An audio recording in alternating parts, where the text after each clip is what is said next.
Nagbabalik po tayo sa ating pong programa, DepEd Hour, at kapaling pa rin po natin ang tatlo po sa mga kawani under ng RAT plan po dito po sa Division of Cabanatuan City. At nakakwentuhan na po natin sila sa kanilang mga challenges, ganun po yung kanilang mga pinagdaan ng screening, at medyo nabigyan na po tayo ng medyo pahapyaw na mga kanilang mga trabaho sa kanilang mga opisina. At kasama po na rin natin ang ating pong partner, si Ma'am Jane. Ma'am Jane? Yan.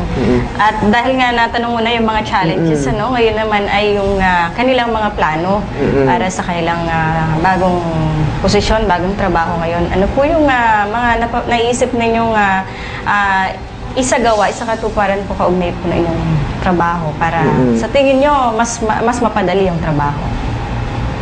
Unahin natin si Ma'am Bernadette, ma'am. Sa ngayon po kasi under adjustment pa po dahil bago pa lang po si Ma'am Roda.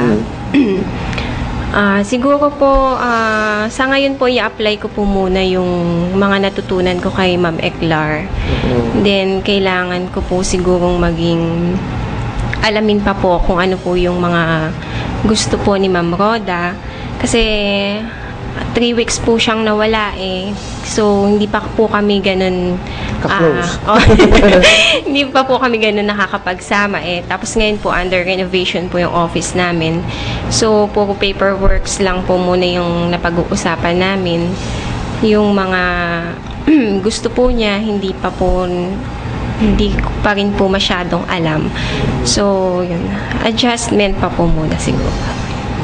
Saka, most probably, Ma'am Jane, kung ano yung gusto ni Ma'am Eclar, gusto din ni Roda, magkaibigan yung dalawa So, siguro lang naman. Bigyan mo na rin ng background si Ma'am kung gaano kadali rin pakisamahan naman si Ma'am.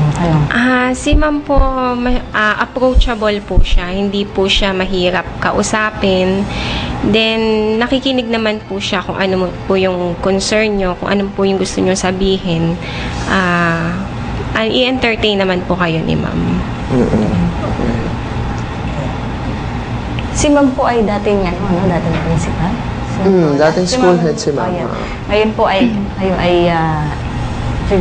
Senior Education Program Specialist sa Ison. At nasabi niya kanina. Nasabi na ba? Yung kanina lang sa SBM, medyo detalyadong inano na ni Ma'am. Kasi isa yun sa mga kanilang task. Ganon din yung sa NAT, medyo napahapyawan ni Ma'am sa mga programa. Siguro tanong natin yung iba pang programa sa unit ni Ma'am. And what are the plans para dito sa mga programa ito, Ma'am? Sa ngayon po, ang plano po namin, ayon na rin po sa utos ng ating mahal na SDS, ang plano po namin ngayon ay kung paano mapadali ang pag-a-assess ng SBM level of practice ng mga schools. Hindi po kagaya nun na medyo may mga gray areas, kanya hindi po na-levelize ang ating mga schools. Sa ngayon po, medyo malinaw-linaw na po mula nung galing po kami ng Bataan. Kasi po, nag-seminar kami, kasama ko si Ma'am Roda sa 1-week seminar sa Bataan tungkol po sa quality management system. Nakaakibat na rin po doon ang SBM. Ang plano po namin ngayon ay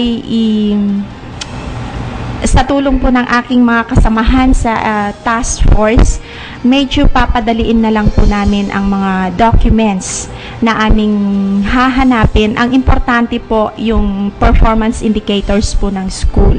At isa pa po, hindi po tayo aware noon na ang SBM po pala ay pwedeng gamitin ito sa reclassification ng mga school heads.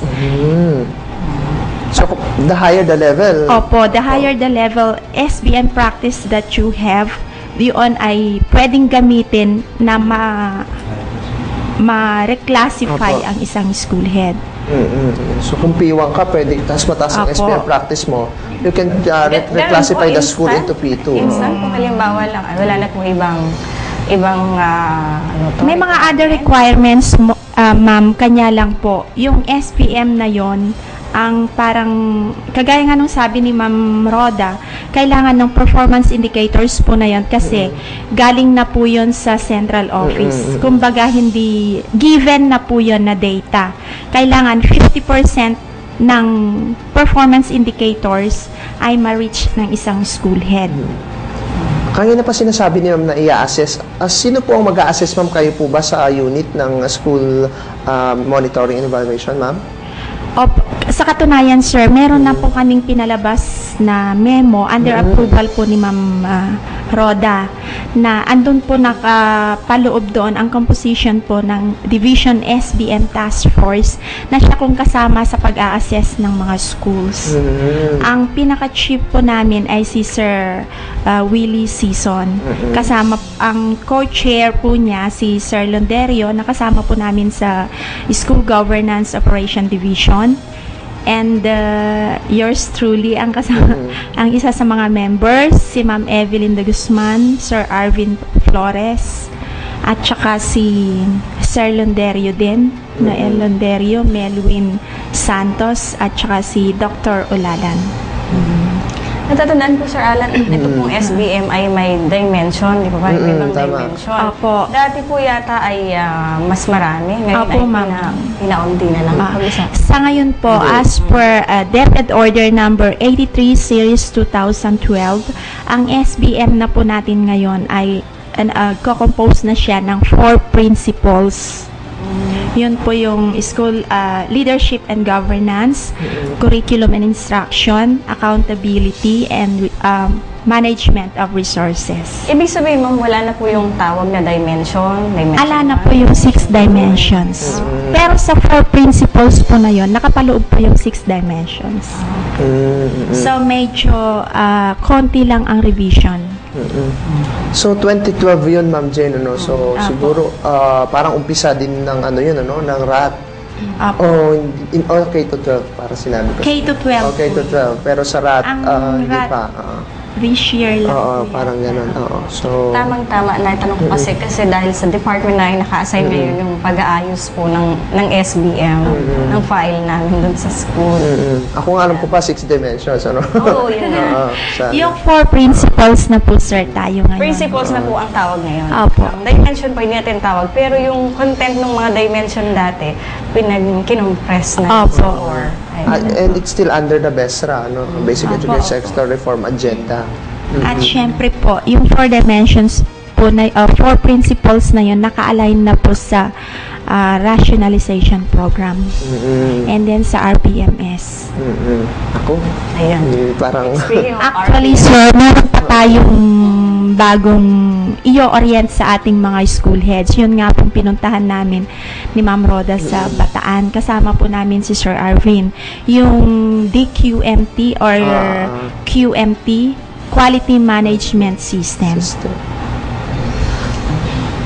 Parang siguro panibagong usapan. Parang higpit yung necktie ko sa yung pinagsasabi ni Ma'am Isa. Siguro we can have a separate separate episode for what Ma'am have said. So madami-dami yan, at matanong ko na rin, Ma'am Jane, bago natin iwanan yung SBM na kanina pa natin tinatadtad, ano. Yung po kasi sa SBM dati may SGC, School Governing, School Governance Council. Meron pa rin po, sir.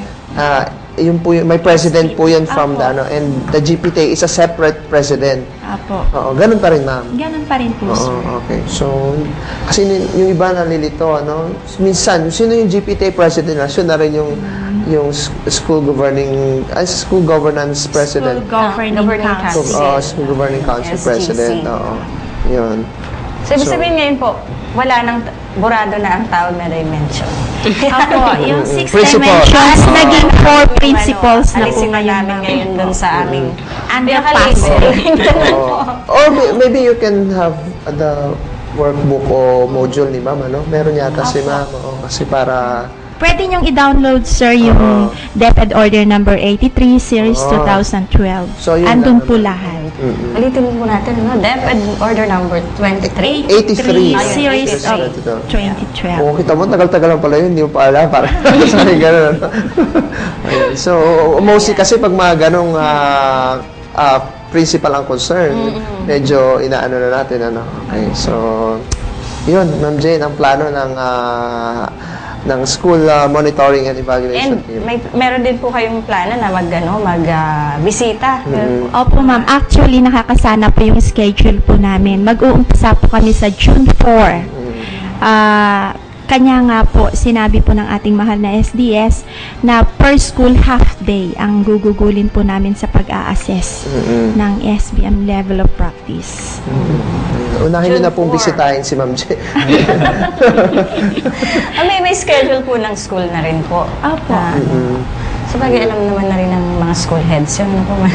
At saka pag siguro pumisita sila, ma'am, lahat-lahat na, no? Lahat na bibisitahin, ano, parang hindi na babalik. Opo. Oo, kasi baka ayaw din naman nila bumalik sila.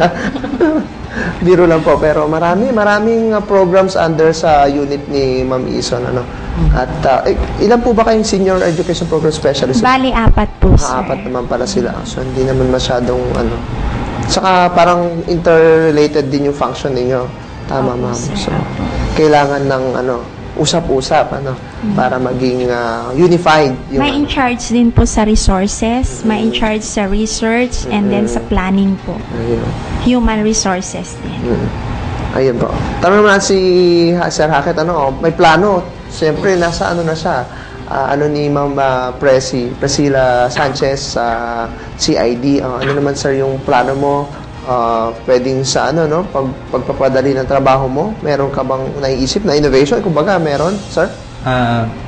Kumbaga, sir, sa mga plano, sir, siguro, sir, may mga kaalaman din, sir, tayo na nakuha, sir, sa mga naging past experiences po natin, lalo po sa personnel, na pwede po natin dalhin po doon sa ating bagong